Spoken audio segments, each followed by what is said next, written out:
They told me Dad left everything to them. Three siblings splitting millions while I got nothing. I watched from my tiny apartment as they celebrated, posting photos of their new houses, their luxury cars, their perfect lives built on what should have been our shared inheritance. But then my phone rang. It was Chase Private Banking. The voice on the other end said something that changed everything. Miss Rodriguez, we need to discuss your $8 million account. That's when I realized my siblings had made the biggest mistake of their lives. They thought they knew all of Dad's secrets. They were wrong. I'd love to know which corner of the globe you're watching from. And if this story speaks to you, make sure to subscribe. Tomorrow's video is one you absolutely can't miss. My name is Gianna Rodriguez, and for the past 6 months, I've been living with the bitter taste of betrayal in my mouth, not the kind that comes from strangers or casual acquaintances, but the deep, bone-cutting betrayal that only family can deliver. The kind that makes you question every shared memory, every childhood laugh, every moment you thought you belonged. I'm 34 years old, a freelance graphic designer living in a studio apartment in Austin, Texas. My world is small by choice.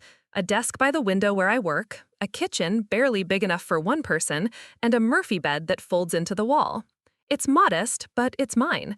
Or at least, it was all I thought I'd ever have. The story begins with my father's funeral, though the seeds were planted long before that gray October morning when we buried Samuel Rodriguez in Mount Calvary Cemetery.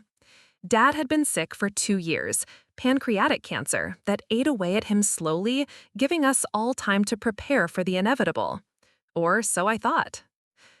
I should have known something was wrong when my siblings started acting differently in those final months. Marcus, my older brother, suddenly became very interested in Dad's finances. Elena, my sister, started spending more time at Dad's house in Westlake Hills, claiming she was just helping with his care. And James, the youngest of us four, began asking strange questions about Dad's business contacts and investment accounts. At the time, I was grateful they were stepping up. I was drowning in my own problems, a failed relationship, mounting student debt, and a career that paid just enough to keep me afloat, but never enough to get ahead. When they said they had everything handled, I believed them. When they said Dad was comfortable and didn't need anything, I trusted them. The funeral was small, dignified. Dad had been a quiet man who built a successful construction company from nothing, and he'd always said he didn't want to fuss when he was gone. About 50 people came, old business partners, neighbors, a few cousins from Dallas. We 4 siblings sat in the front row of St. Matthew's Catholic Church, and for a moment, I felt like we were a family again, united in grief, connected by loss. But that feeling didn't last long. The reading of the will happened 3 days later at the law office of Patterson and Associates downtown. I remember walking into that sterile conference room with its polished table and floor-to-ceiling windows over Lady Bird Lake. Marcus was already there, sitting at the far end of the table in his expensive suit, checking his phone. Elena sat across from him, her designer handbag placed precisely beside her chair. James paced near the windows, his nervous energy filling the room. When I walked in, the conversation stopped. Not gradually, but suddenly, like someone had hit a mute button. They looked at me with expressions I couldn't quite read. Not hostile, exactly, but guarded, careful. Gianna, Elena said, her voice carrying that particular tone she'd perfected over the years, the one that managed to sound warm and condescending at the same time. We weren't sure you'd make it. I had confirmed my attendance twice. I'd even rearranged client meetings to be there. But I just nodded and took a seat at the table, feeling like an intruder in what should have been a family gathering. Mr. Patterson entered a few minutes later, a thin man in his 60s with silver hair and the kind of gentle demeanor that comes from delivering both good news and devastating news for decades. He carried a thick folder and set it on the table with the weight of finality. "Thank you all for coming," he began. "I know this is a difficult time, but Samuel was very clear about his wishes, and I think you'll find he was thorough in his planning." What followed was a masterclass in legal language that boiled down to a simple, brutal reality. Dad had left everything to Marcus, Elena, and James.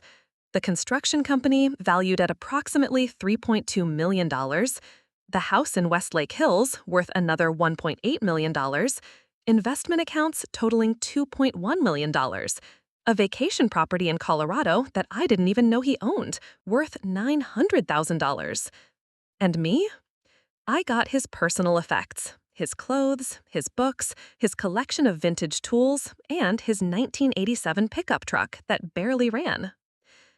I sat there in stunned silence as Mr. Patterson read through the itemized list of assets and their designated recipients. The numbers blurred together, but the message was clear. My siblings were now millionaires, and I was being handed a pile of memories and a truck that needed a new transmission. There must be some mistake, I finally said, my voice sounding foreign in my own ears. I mean, surely there's something for me beyond personal items? Mr. Patterson glanced at his papers, then looked at my siblings before answering. I'm afraid not, Miss Rodriguez. Your father was very specific about the distribution of assets. He felt that Marcus, Elena, and James were better positioned to manage and preserve the family wealth. Better positioned. The words hit me like a physical blow. I looked at my siblings, searching their faces for some sign of surprise, some indication that they were as shocked as I was. Instead, I saw something that made my stomach turn. They weren't surprised at all. Marcus cleared his throat. Dad made his decision, Gianna. We can't question it now. But it doesn't make sense, I said, hearing the desperation creeping into my voice. He always said we were all equal. He always said family comes first. Elena reached across the table and patted my hand with false sympathy.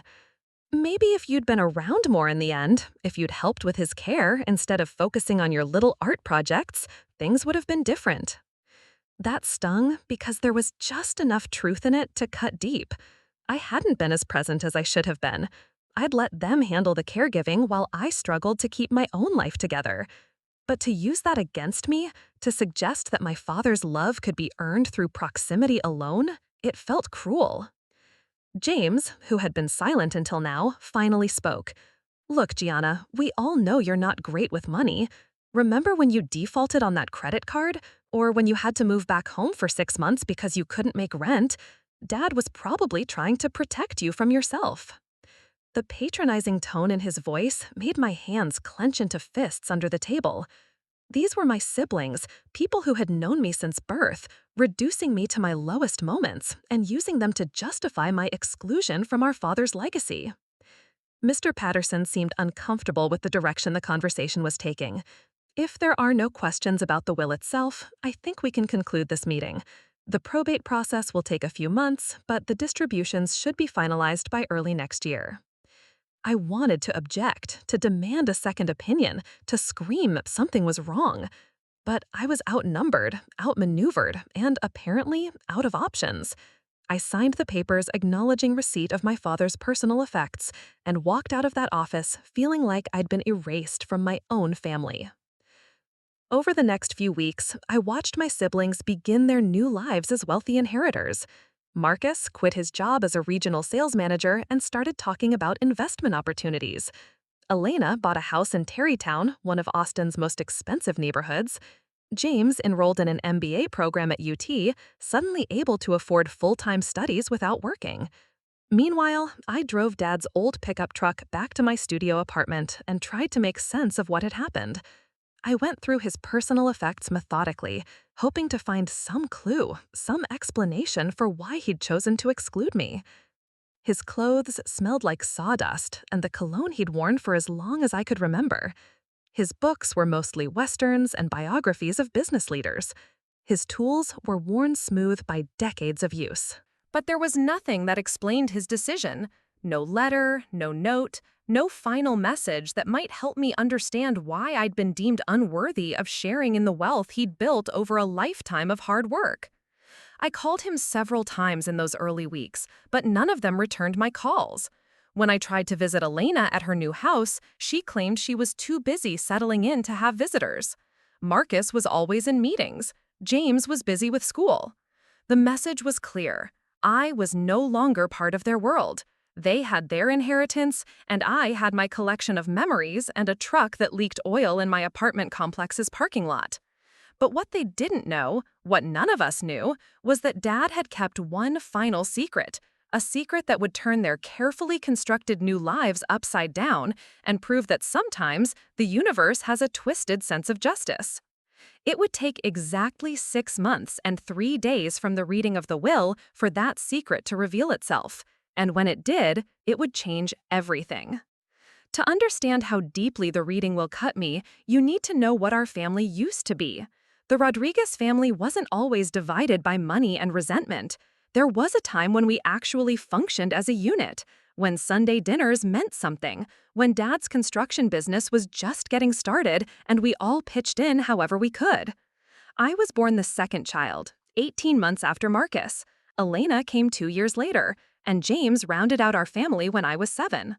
Dad always said we were his greatest accomplishment, more important than any building he'd ever constructed or contract he'd ever won. Mom used to joke that he treated us like his personal construction crew, always assigning us little projects and teaching us how to use tools before we could properly spell our own names. Our childhood home was a modest ranch-style house in South Austin, nothing fancy but solid. Dad had built it himself during his early years in construction, and he was constantly improving it, adding a deck here, expanding a bedroom there, installing new fixtures whenever he learned a new skill. He'd drag us along to job sites on weekends, and we'd watch him work alongside his crew, solving problems with his hands and his mind in equal measure. Mom was the glue that held everything together. Patricia Rodriguez was a high school English teacher who could make Shakespeare interesting to teenagers, and somehow managed to keep 4 kids in line without ever raising her voice. She died when I was 19, a car accident on I-35 during a winter storm. It happened so suddenly that none of us had time to prepare, and in many ways, our family never recovered from losing her. After Mom's funeral, Dad threw himself into work even harder than before. Rodriguez Construction grew from a small operation with 3 employees to a company employing over 40 people. He won contracts for shopping centers, apartment complexes, and office buildings throughout Central Texas. But success came at a cost. He was rarely home, and when he was, he seemed exhausted and distant. A lot of love and effort went into bringing this story to life. If you're enjoying it, we'd be so grateful if you'd subscribe to our channel. Now, back to where we left off. Marcus stepped into the role of surrogate parent almost immediately. He was 21, just finishing college, and he took it upon himself to keep the rest of us on track. He helped Elena with her homework, drove James to soccer practice, and made sure I stayed focused on my studies. Looking back now, I can see how that responsibility shaped him. He became controlling, convinced that he knew what was best for everyone. Elena, meanwhile, developed an obsession with image and status. She was only 17 when Mom died, but she seemed determined to prove that our family was still whole, still successful. She organized holiday gatherings that felt more like performance art than family time. She made sure we all looked perfect in Christmas photos, even if we were falling apart behind the scenes. James, being the youngest, probably suffered the most from Mom's absence. He was only 12, still needing guidance and nurturing that Dad was too grief-stricken and busy to provide. He became withdrawn, spending hours alone in his room playing video games or reading. When he did emerge, he often seemed angry at the world, though he rarely expressed it directly. And me, I became the family mediator. I smoothed over arguments between Marcus and Elena about family decisions. I coaxed James out of his shell when relatives visited. I pretended everything was fine when Dad worked 16-hour days and came home too tired to ask about our lives. I learned to make myself smaller, to take up less space, to avoid adding to the family's burden of grief and stress. This dynamic continued through our college years. Marcus went to UT for business, graduating with honors, and immediately joined a corporate sales team. Elena studied communications and landed a job at a marketing firm, where she excelled at managing client relationships and projecting success. James took longer to find his footing, but eventually landed a programming job at a tech startup downtown. He never married, preferring a series of casual relationships and a lifestyle that seemed designed to avoid commitment or responsibility. And then there was me. I freelanced from the start, building a client base slowly and learning that creative work meant feast or famine. Some months I'd land a big branding project that would carry me for weeks. Other months I'd struggle to pay rent and would end up doing logo designs for local restaurants for barely enough to cover groceries. The financial instability was stressful, but I loved the work itself. I loved solving visual problems, helping small businesses communicate their identity, creating something beautiful from nothing. Dad never quite grasped the satisfaction. To him, work was about security and steady income, not passion or creative fulfillment. Our family gatherings during these years became increasingly strained. Marcus would talk about his sales numbers and quarterly bonuses. Elena would update everyone on her latest promotion or David's cases. James would remain largely silent unless someone asked him directly about work. And I'd try to explain my latest projects while feeling like my accomplishments were somehow less substantial than theirs. Dad seemed proud of Marcus, Elena, and James in ways that felt different from how he regarded my success. When Marcus bought his house, Dad spent a whole dinner talking about the quality of the construction and the solid investment it represented. When Elena got promoted, he bragged to his business contacts about his daughter, the marketing executive. When James finally found stable work, Dad seemed relieved that his youngest son had found his path. But my achievements felt different to him. When I won a design award from the Austin Creative Alliance, he congratulated me but seemed puzzled by what it meant. When I landed my biggest client, a rebranding project for a regional nonprofit that paid more than I'd ever made on a single job, he asked if it might lead to a full-time position with benefits. I started to notice other subtle differences in how he treated us. Marcus and Elena received thoughtful, expensive Christmas gifts. Power tools for Marcus, jewelry for Elena. James got electronics and gadgets that reflected his interests. I got gift cards and generic presents that suggested Dad didn't quite know what I needed or wanted. When I went through a bad breakup in my late 20s and had to move back home for a few months to get back on my feet, Dad was supportive, but seemed frustrated by my instability. He'd make comments about the importance of financial planning and building security, always with a tone that suggested I'd failed to learn lessons my siblings had mastered. During those months living at home, I noticed how differently Dad interacted with each of us. Marcus would call to discuss investment strategies, and Dad would light up talking about market trends and portfolio management. Elena would visit with David, and Dad would ask detailed questions about their travel plans and home improvements. James would drop by to help with computer problems, and Dad would seem genuinely grateful for the technical assistance. But our conversations felt more superficial. He'd ask about work, and I'd tell him about current projects, but he rarely asked follow-up questions. He seemed to view my career as a hobby that I'd hopefully outgrow in favor of something more conventional. The most painful part was that I don't think he meant to create this hierarchy among his children. He loved us all, I'm certain of that. But his definition of success was narrow, shaped by his own experience of building a business through discipline, planning, and steady growth. My siblings fit that model. I didn't. What I couldn't see then was how my siblings were using these perceptions to their advantage. They weren't just succeeding in Dad's eyes. They were actively positioning themselves as the competent children while I remained the family's beautiful disaster. They encouraged his doubts about my financial stability. They reinforced his belief that I was too impractical for serious responsibility.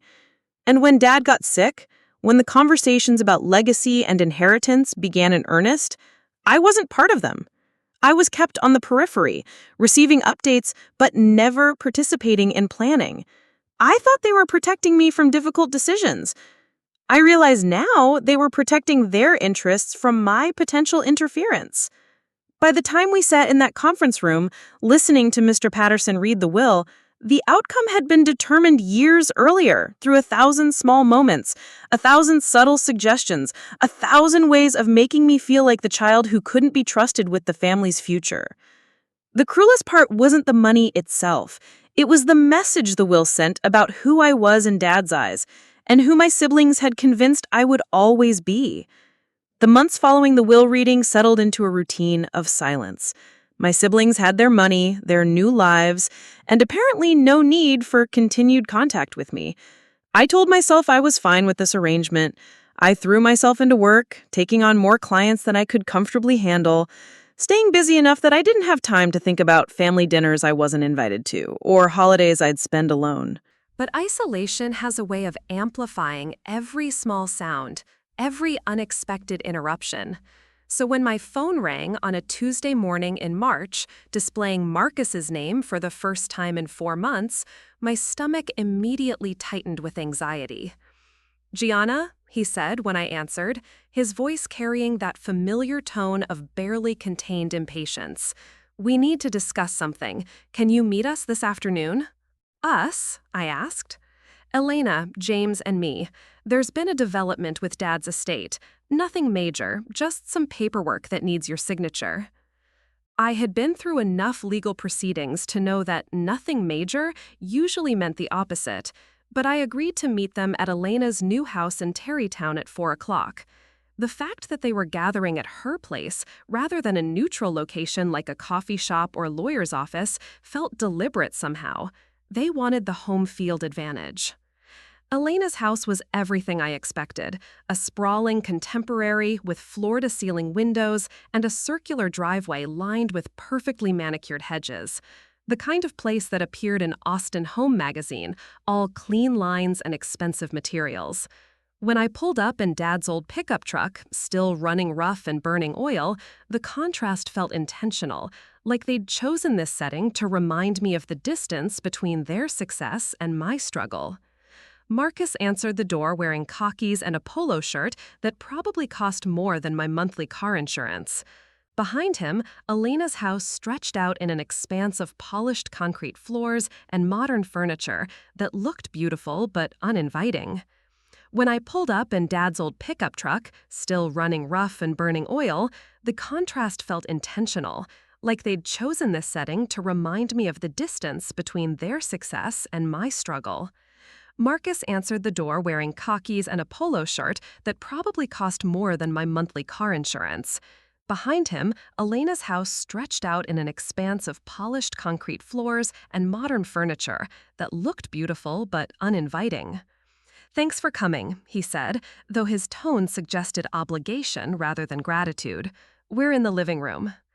Elena was perched on a white leather sectional, her laptop open in front of her, documents spread across a glass coffee table. James sat in an armchair nearby, scrolling through his phone with the distracted air of someone who'd rather be anywhere else. They both looked up when I entered, offering brief smiles that didn't reach their eyes. "Sit," Elena said, gesturing to the empty space on the sectional. "This shouldn't take long." I remained standing. Something about the setup felt wrong. The formal arrangement, the prepared documents, the way they were all dressed like they'd come from business meetings, while I was in my usual work clothes of jeans and a faded band t-shirt. "What's this about?" I asked. Marcus picked up a folder from the coffee table.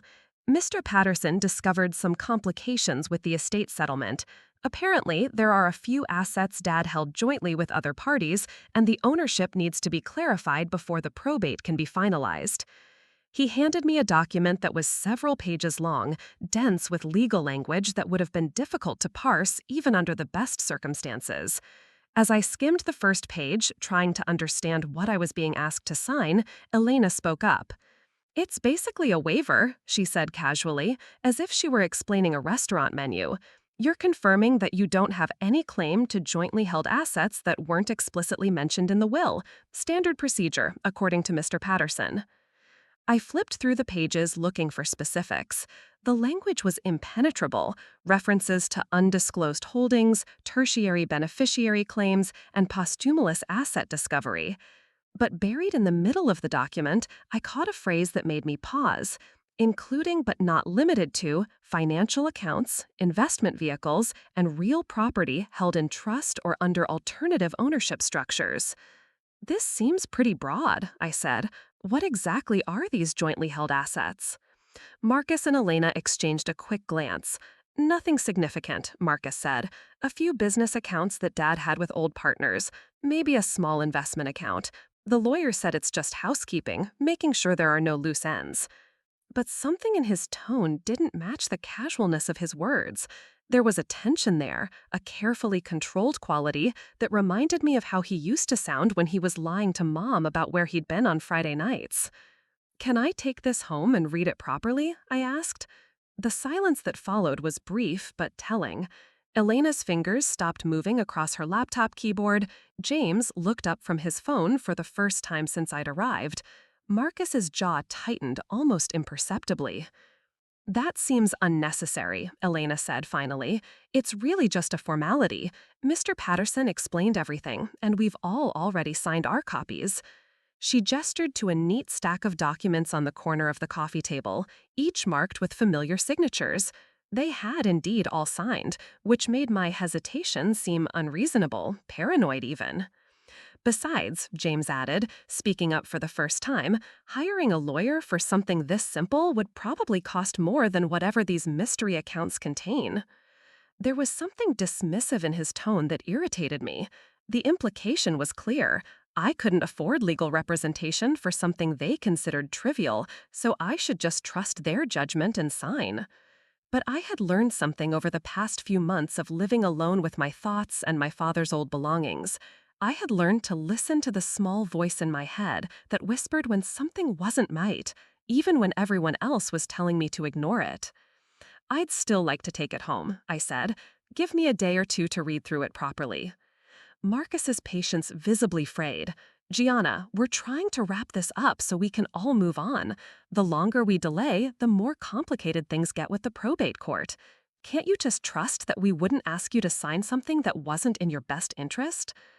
That phrase, "in your best interest," struck me as odd.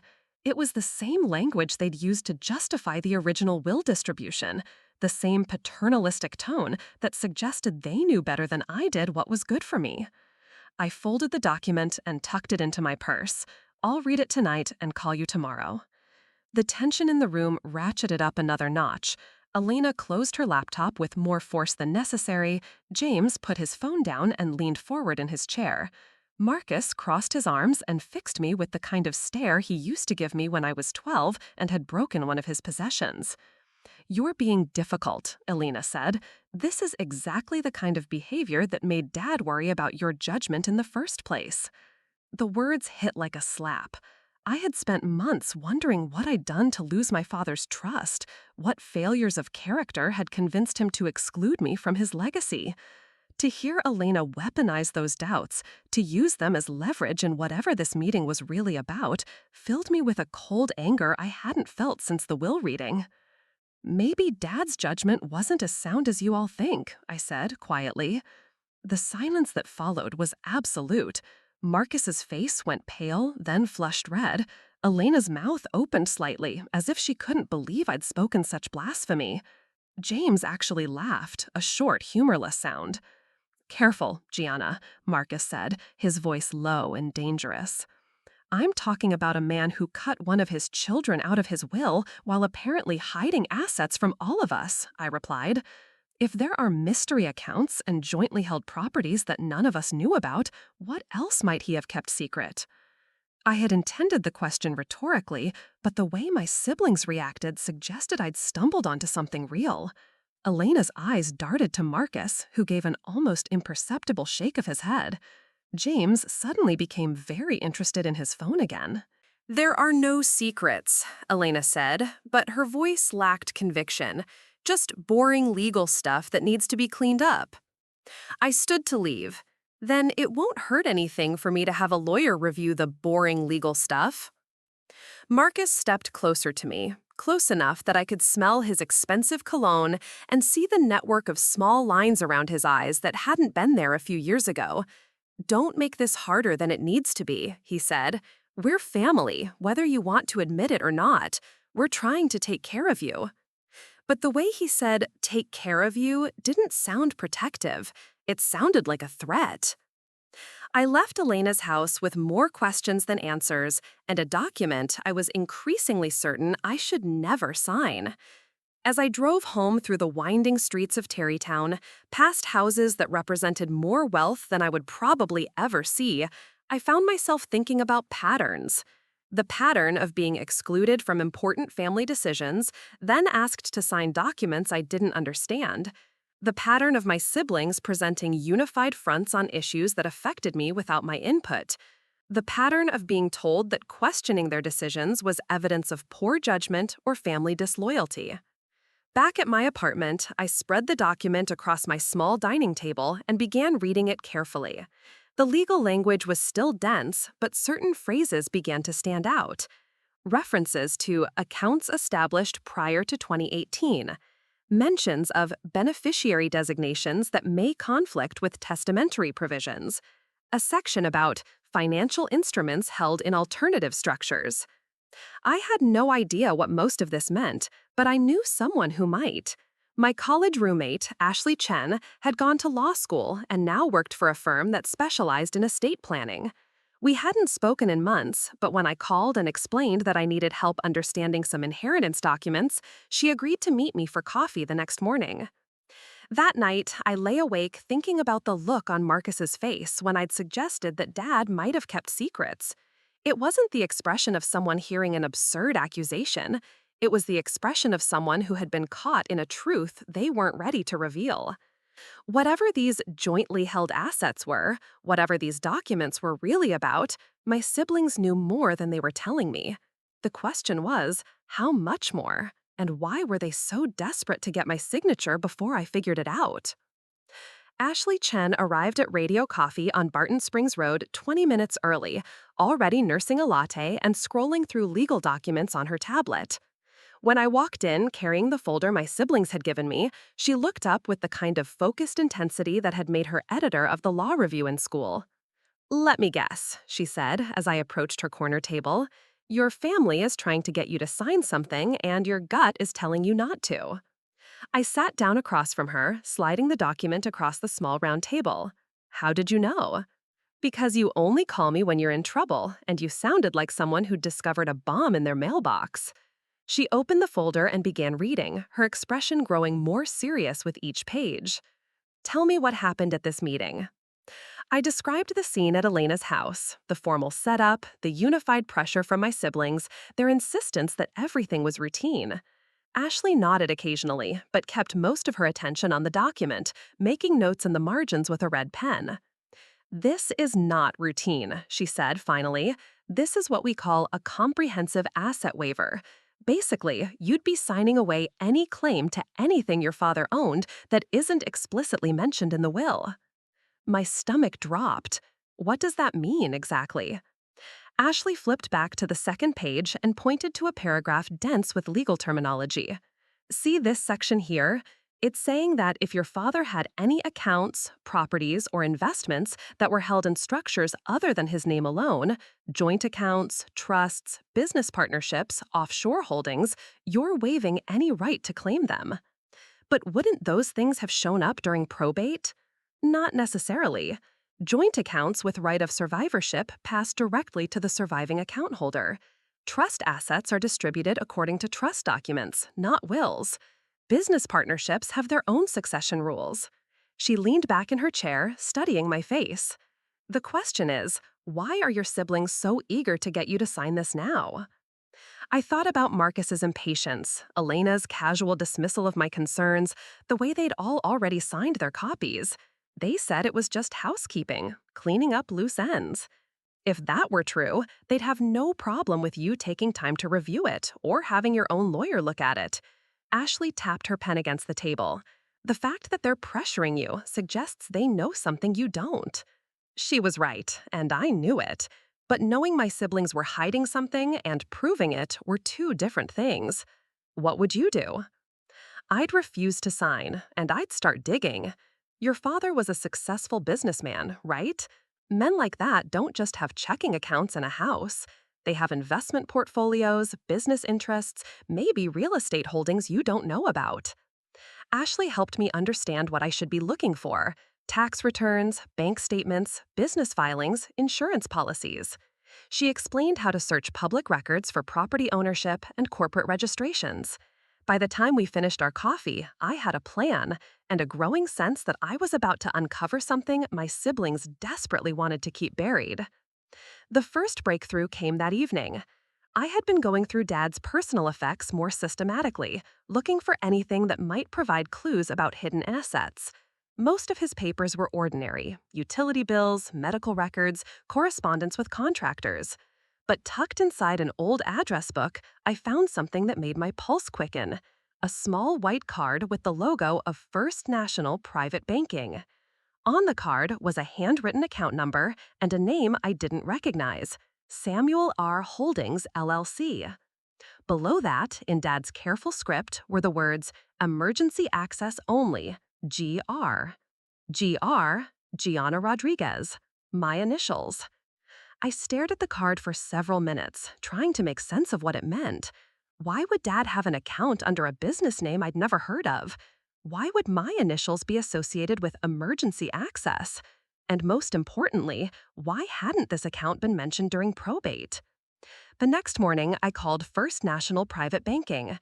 The receptionist transferred me to someone named Catherine Walsh, who spoke with the measured professionalism of someone accustomed to handle sensitive financial matters. "I'm calling about an account," I said. "Samuel R. Holdings. I believe I may be an authorized party." There was a pause, the sound of typing. "May I ask your name and relationship to the account holder?" "Gianna Rodriguez. Samuel Rodriguez was my father. He passed away 6 months ago." More typing, longer this time. "Ms. Rodriguez, I'm going to need you to come in person to discuss this account. Are you available this afternoon?" The urgency in her voice, carefully controlled but unmistakable, told me I had stumbled onto something significant. I agreed to meet her at 2 o'clock. First National's private banking offices occupied the top floor of a downtown high-rise, all marble surfaces and hushed conversations. Catherine Walsh was a woman in her 50s, with silver hair and the kind of composed demeanor that comes from years of managing other people's secrets. She led me to a small conference room with a view of Lady Bird Lake and closed the door behind us. "Miss Rodriguez, before we proceed, I need to verify your identity and relationship to the account." She handed me a form to complete, then left the room for several minutes. When she returned, her expression had shifted from professional courtesy to something closer to concern. "I'm going to be direct with you," she said, sitting across from me at the polished conference table. "Your father established this account in 2019 with specific instructions about how it should be handled in the event of his death. According to our records, you are listed as the primary beneficiary, with full access authorized immediately upon presentation of proper identification and a death certificate." My hands started shaking. What kind of account is it? Catherine consulted a file folder in front of her. It's a high-yield investment account with a current balance of $8,437,000. The number hit me like a physical blow. $8 million. More money than I had ever imagined Dad possessing, sitting in an account with my name on it, while my siblings divided what they thought was his entire estate. "There must be some mistake," I managed to say. "There's no mistake. Your father was very specific about his wishes. The account was funded through regular transfers from Rodriguez Construction's business accounts over a period of 4 years. He also left detailed instructions about how the funds should be managed and when they should be released." She opened the folder and showed me documents bearing Dad's signature, forms establishing the account, investment directives, and most shocking of all, a letter addressed to me. "He left this to be given to you when you claimed the account," Catherine said, handing me an envelope with my name written in Dad's familiar handwriting. I opened it with trembling fingers. The letter was brief, written on his personal stationery. "Gianna, if you're reading this, it means you found what your siblings couldn't. I always knew you were the smartest of my children, the one who inherited your mother's curiosity and strength. This account represents the real heart of my estate, not the business or the house, but the future I wanted to secure for the child who needed it most. Your siblings have always been capable of taking care of themselves. You have something more valuable than their practical skills. You have your mother's heart and my stubborn refusal to give up. Use this wisely, but don't let anyone tell you how to live your life. You've earned the right to make your own choices. Dad." I read the letter 3 times before the words were fully registered. Dad hadn't forgotten me or judged me unworthy.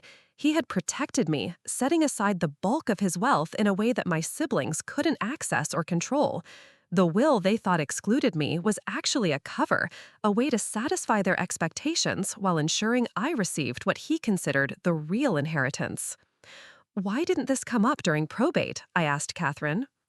Because it wasn't part of your father's personal estate, Samuel R. Holdings is a limited liability company with you as the sole beneficiary upon his death. The account automatically transferred to your control the moment we received notification of his passing. Legally, it was never part of the probate process. The implications started cascading through my mind.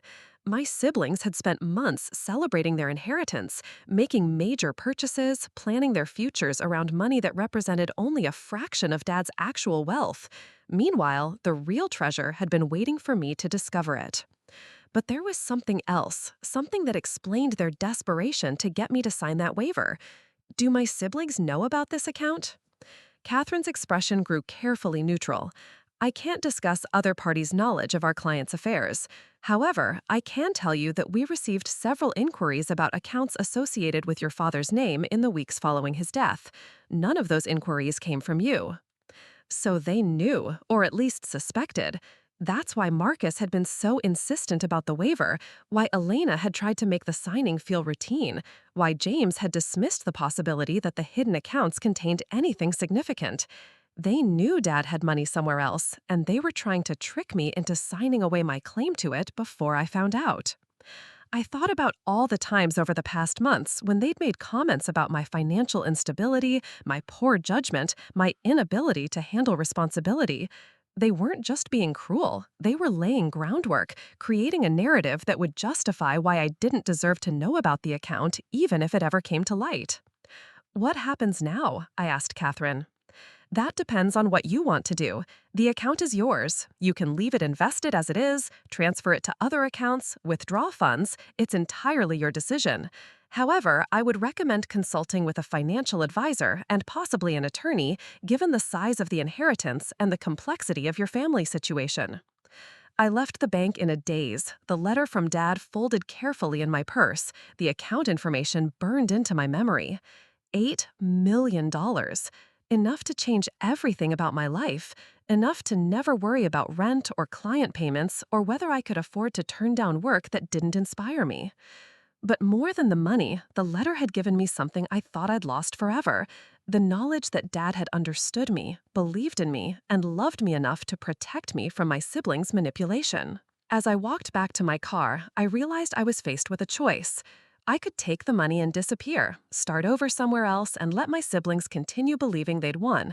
Or I could confront them with the truth, force them to face what they'd tried to steal from me. The decision was easier than I expected. They had spent months making me feel worthless, excluded, and forgotten. They had tried to trick me into signing away my inheritance, confident that I was too naive or too trusting to see through their scheme.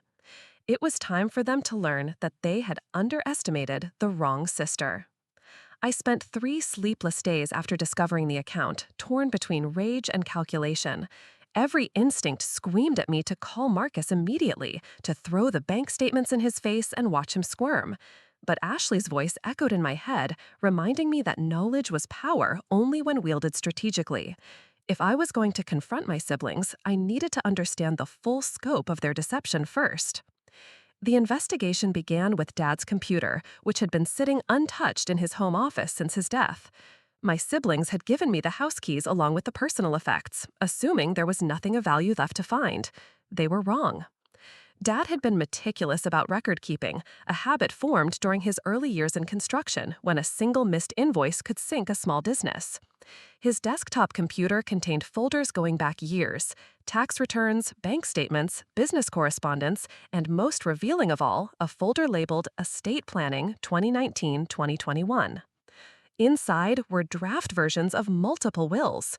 The earliest, dated just 2 months after Mom's death, divided everything equally among the 4 of us. But subsequent drafts showed a gradual shift, with my siblings' portions increasing while mine remained constant. The final draft, dated 6 months before Dad's death, was the version that had been read in Mr. Patterson's office. But there was something else in the folder that made my blood run cold. Email exchanges between Dad and someone named Victoria Brennan, a financial planner I'd never heard of. The subject lines told a story of their own. Protecting Gianna from family interference, trust structure recommendations, minimizing probate exposure. One email, sent just 3 months before Dad died, was particularly damning. Samuel, I understand your concerns about your other children's reaction to Gianna's inheritance. The LLC structure we've established will keep the primary assets completely separate from probate proceedings. As discussed, the traditional will can serve as a distraction, satisfying their expectations while protecting your true intentions. However, I strongly recommend you inform Gianna about the arrangement before your death to prevent family conflicts later. Dad's response was brief. Victoria, I appreciate your concern, but Gianna is stronger than her siblings realize. She'll figure it out when the time comes. I have faith in her ability to handle whatever they throw at her. I printed every email, every draft will, every document that showed the deliberate nature of Dad's planning. This wasn't an oversight or a last-minute decision. It was a carefully orchestrated strategy to protect me from my siblings while giving them enough to prevent them from challenging the will outright. But I still needed to understand how my siblings had learned about the hidden account.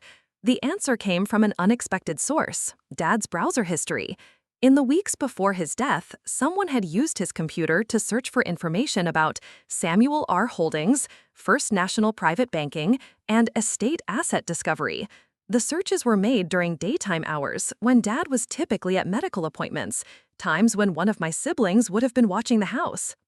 A deeper dive into the computer's activity logs showed that someone had accessed Dad's email account multiple times in his final month, reading the exchanges with Victoria Brennan and downloading financial documents. The user had been careful to delete the browser history after each session, but hadn't thought to clear the system logs that tracked file access times. I cross-referenced the access times with Dad's appointment calendar, which he'd kept on the same computer. The pattern was clear. Marcus had been systematically going through Dad's digital records during his supposed caretaking visits, building a comprehensive picture of Dad's true financial situation.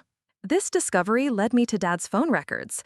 Unlike his computer, Dad had been old-fashioned about his phone, keeping physical bills and statements in a filing cabinet in his office. The last 3 months of records showed frequent calls to First National Private Banking, Victoria Brennan's office, and Mr. Patterson's law firm. But they also showed something else. Multiple calls from Marcus's number during Dad's final weeks, often late at night when Dad would have been taking pain medication that made him drowsy and confused. I called Victoria Brennan's office the next morning, identifying myself as Samuel's daughter and explaining that I needed to understand the full scope of his estate planning. Victoria agreed to meet me that afternoon, and what she revealed filled in the remaining pieces of the puzzle. Your father was worried, Victoria told me as we sat in her downtown office, not about his death, but about what would happen afterward.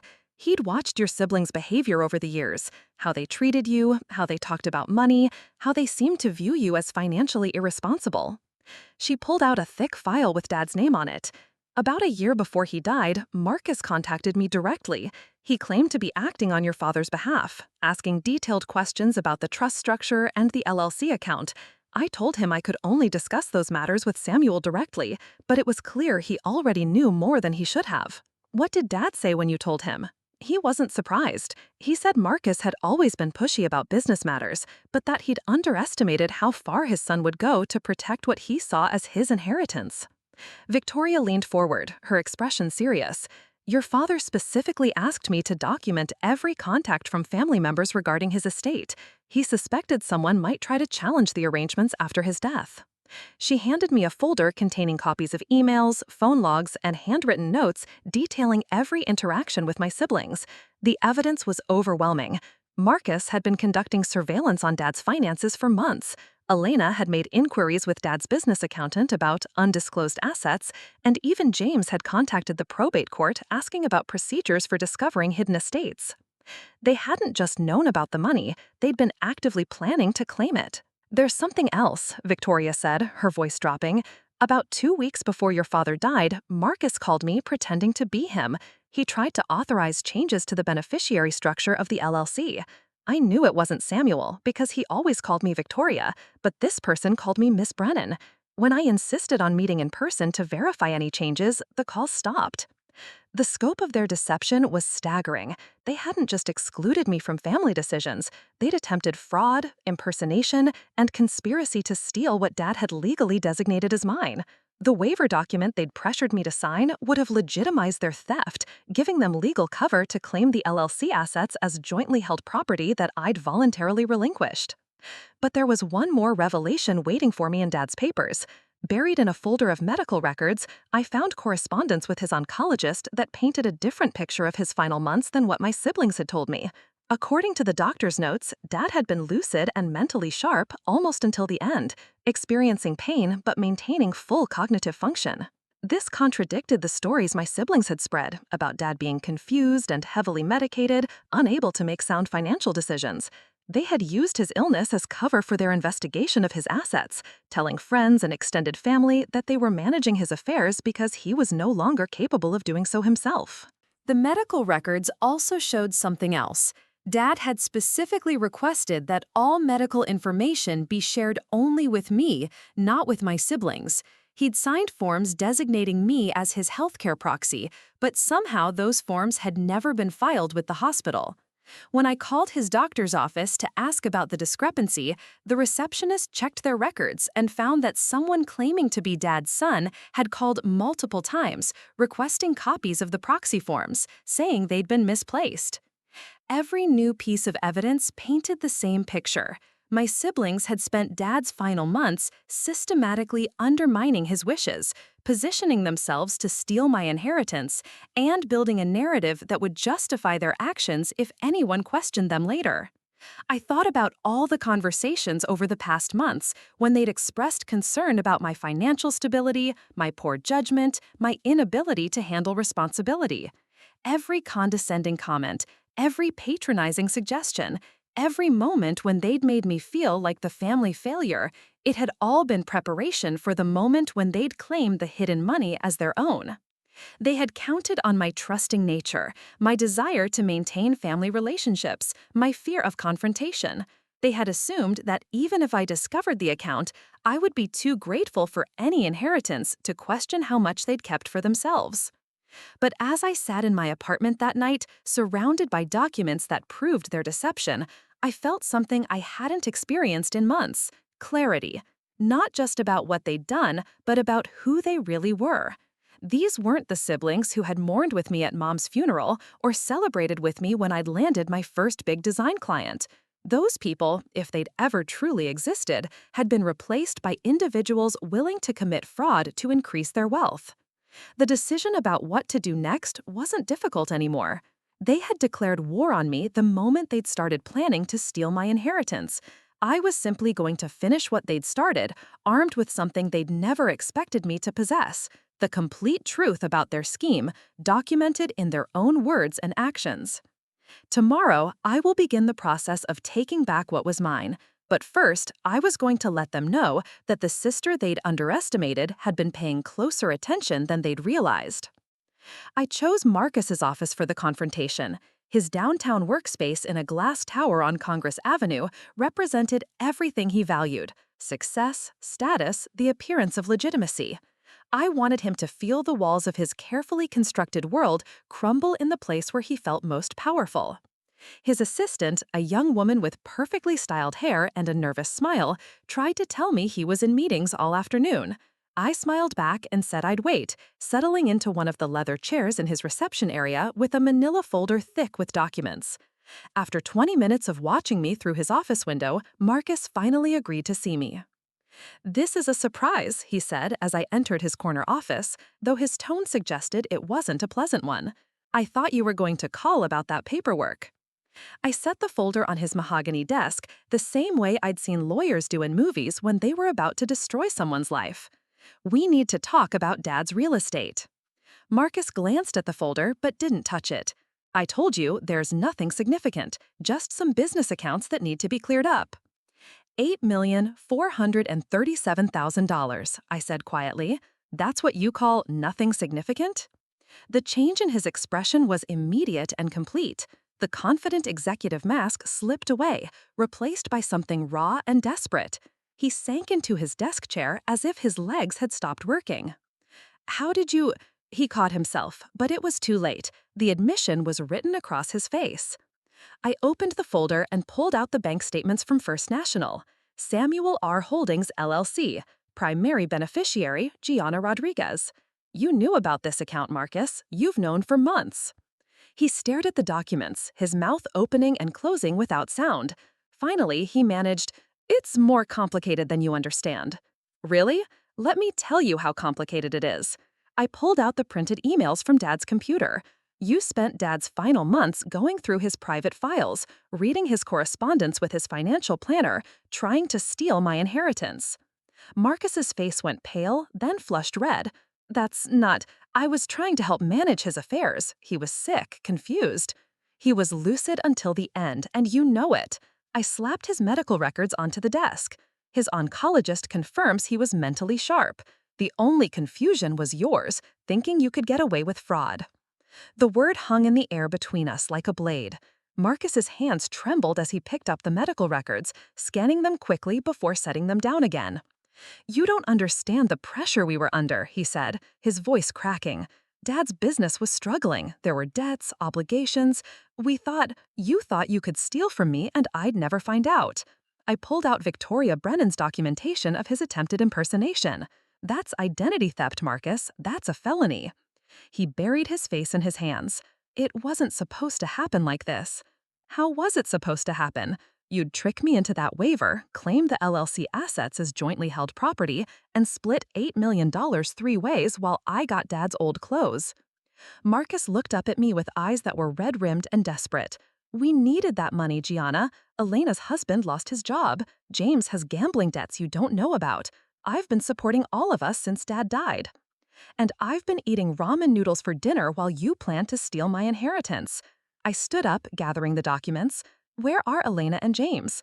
Don't bring them into this. This was my idea.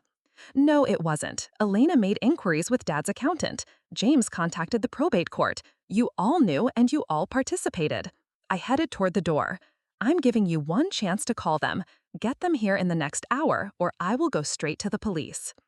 Marcus's assistant jumped when I walked past her desk, her perfectly composed expression faltering as she saw the devastation on her boss's face through the glass wall of his office.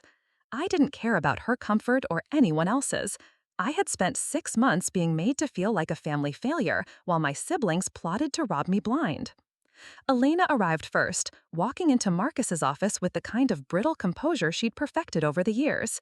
She took one look at the documents spread across his desk and the expression on his face, and her own mask began to crack. You told her, she said, her voice flat.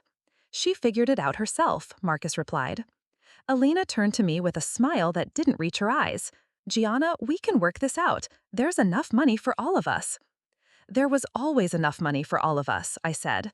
Dad made sure of that, but you decided it wasn't enough for you. James was the last to arrive, slouching into the office with the same casual arrogance he displayed at Elena's house.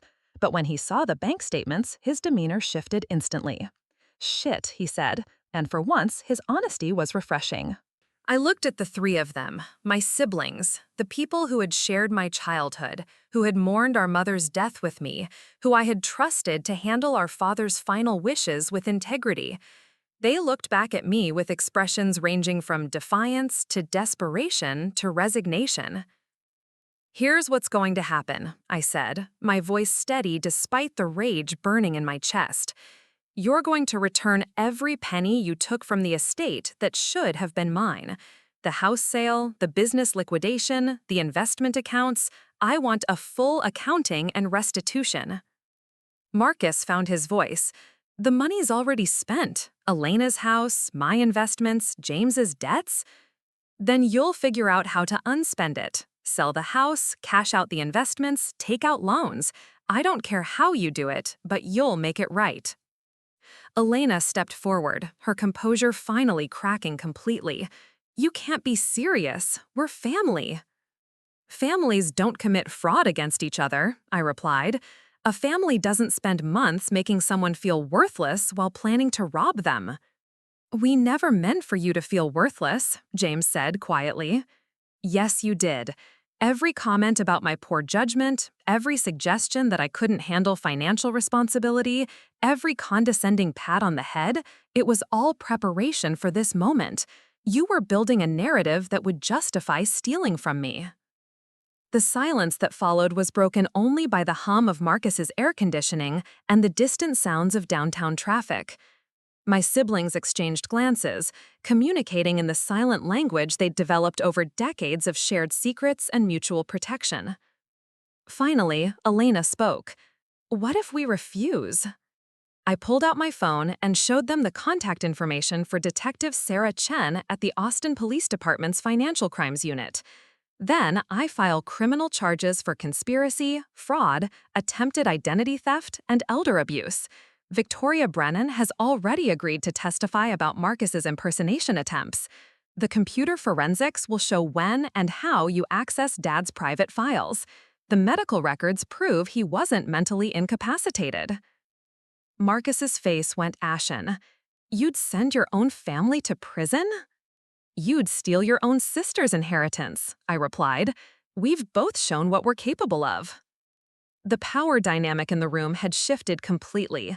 For months, they had held all the cards, the money, the legal documents, the unified front that made me question my own reality. Now I held the evidence of their crimes, and they knew it. Elena was the first to break. How much time do we have? 30 days to provide a full accounting of asset distribution and begin restitution, 90 days to complete the transfers. I stood to leave. And if any of you try to contact me except through lawyers, if you attempt to manipulate or gaslight me the way you've been doing, I'll file charges immediately. As I reached the door, Marcus called out, Gianna, wait. I turned back to see him struggling with words, his executive confidence completely gone. I'm sorry, we all are. We never meant for it to go this far. Yes, you did, I said. You meant for it to go exactly this far. You just never expected to get caught. I left them in that glass tower, 3 people who had built their recent lives on money they'd stolen from me, now facing the collapse of everything they thought they'd secured. The elevator ride down felt like descending from a mountain peak, the higher perspective showing me just how far they'd fallen and how much further they had yet to go. Outside on the street, Austin moved around me with its usual energy. People heading home from work, tourists photographing the Capitol building, food trucks preparing for the dinner rush. Normal life, the kind I'd been excluded from while my siblings lived like royalty on my inheritance. But that was ending now. The careful structure they'd built on lies and theft was crumbling, and soon they'd understand what it felt like to lose everything they thought was secure. The only question left was whether they'd try to rebuild honestly or if they'd continue fighting a battle they'd already lost. The 30 days I'd given my siblings to begin restitution crawled by with agonizing slowness. I spent those weeks consulting with attorneys, setting up new bank accounts to handle the incoming transfers, and trying to process the magnitude of what had happened. $8 million. Even saying the number out loud felt surreal, like I was talking about someone else's life. But the money, as transformative as it was, paled in comparison to something else I'd gained.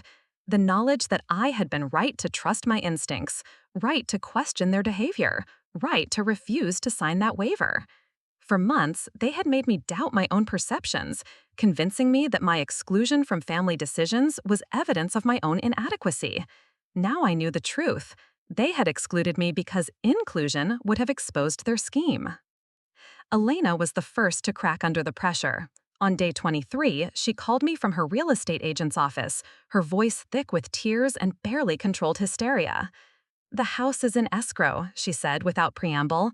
I'm selling it. David and I are getting divorced. He says he can't be married to someone who committed fraud against her own family. I didn't offer sympathy. Elena had made her choices, and now she was living with the consequences. What about the rest? I liquidated my retirement accounts, cashed out the life insurance policies Dad left us. It's not enough to cover my full share, but it's a start. Her voice dropped to a whisper. Gianna, I need you to know that I never wanted it to go this far. But you were willing to let it go that far when you thought I'd never find out. The silence stretched between us, filled with years of accumulated resentment and betrayal. Finally, Elena spoke again. I've been seeing a therapist, trying to understand how I became someone who could steal from her own sister. She says I need to make amends, but I don't know how. You make amends by returning what you stole and never doing it again, I said. Everything else is between you and your conscience. Marcus took a different approach. He hired a team of lawyers to challenge the legitimacy of the LLC, claiming that Dad had been mentally incompetent when he established it. When that failed, they tried to argue that the account represented hidden assets that should have been disclosed during probate, making the original will invalid. Every legal maneuver failed. Dad's meticulous record-keeping, Victoria Brennan's documentation, and the medical records all painted the same picture: a competent man making deliberate decisions to protect one of his children from the others. By day 60, Marcus's legal fees had consumed most of his inheritance, and his lawyers advised him to settle. The construction business was sold to pay his portion of the restitution, along with his investment portfolio and the expensive watch collection he'd bought with his initial windfall. James surprised me by being the most straightforward about the situation. He showed up at my apartment on day 27, looking hollow-eyed and defeated. I gambled away most of my share already, he said, standing in my doorway like he wasn't sure he deserved to be invited in. Vegas, online poker, some investments that weren't really investments, if you know what I mean. I let him into my small living space, watching him take in the modest surroundings that had been my world while he'd been living like a millionaire. I enrolled in Gamblers Anonymous, he continued.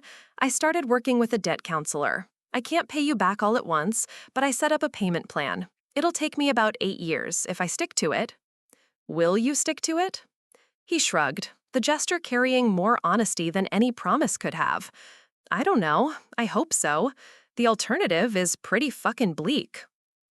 James was the only one who seemed to grasp the full weight of what they'd done. Not just the theft, but the months of psychological manipulation, the systematic erosion of my self-worth, the calculated cruelty of making me feel like a family failure while they plotted to steal from me. For what it's worth, he said as he prepared to leave, Dad would be proud of how you handled this. You're stronger than any of us gave you credit for. Dad already knew that, I replied. He didn't need you to give me credit. The restitution process took the full 90 days, but eventually, most of the money found its way back to me. Not all. Some had been lost to poor investments, legal fees, and, in James's case, legitimate gambling debts. But enough to restore what Dad had intended me to have. More importantly, the process had revealed something about each of my siblings' character that couldn't be undone by money transfers. Elena's marriage had collapsed under the weight of her fraud. Marcus's business reputation was destroyed among the circles where such things mattered. James was facing a decades-long climb out of debt and addiction. They had risked everything to steal from me, and in the end, they'd lost more than they'd gained. But this story isn't really about their downfall. It's about what I chose to build from the ashes of our family. The first thing I did with Dad's true inheritance was quit freelancing and start my own design studio. Not because I suddenly had financial freedom, though that certainly helped, but because I finally understood my own worth.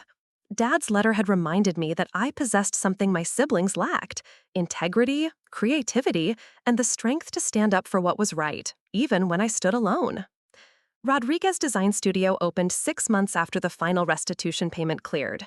I hired 2 junior designers and took on projects that excited me rather than ones that merely paid the bills. We specialized in branding for nonprofits and small businesses, organizations that needed visual identity work but often couldn't afford the big agencies. The second thing I did was establish a foundation. The Rodriguez Family Trust, funded with $2 million from Dad's inheritance, provided legal assistance to people who had been financially abused by family members. Victoria Brennan served on the board, along with Ashley Chen and Detective Sarah Chen, who had become invested in the case even though I'd never needed to file criminal charges. We helped children who'd been cut out of wills by manipulative step-parents. We assisted elderly parents whose adult children had stolen their retirement savings. We funded investigations into financial fraud within families, cases where the victims were too emotionally devastated or financially destroyed to seek justice on their own. Every person we helped understood the particular cruelty of betrayal by those who claim to love you. They understood the way family manipulation can make you question your own reality, doubt your own worth, accept treatment you would never tolerate from strangers. Dad had been right about me in ways I was only beginning to understand. I wasn't good with money in the conventional sense.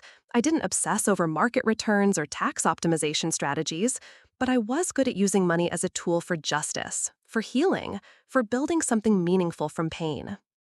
The third thing I did was move out of my studio apartment into a house in South Austin, not far from where I'd grown up.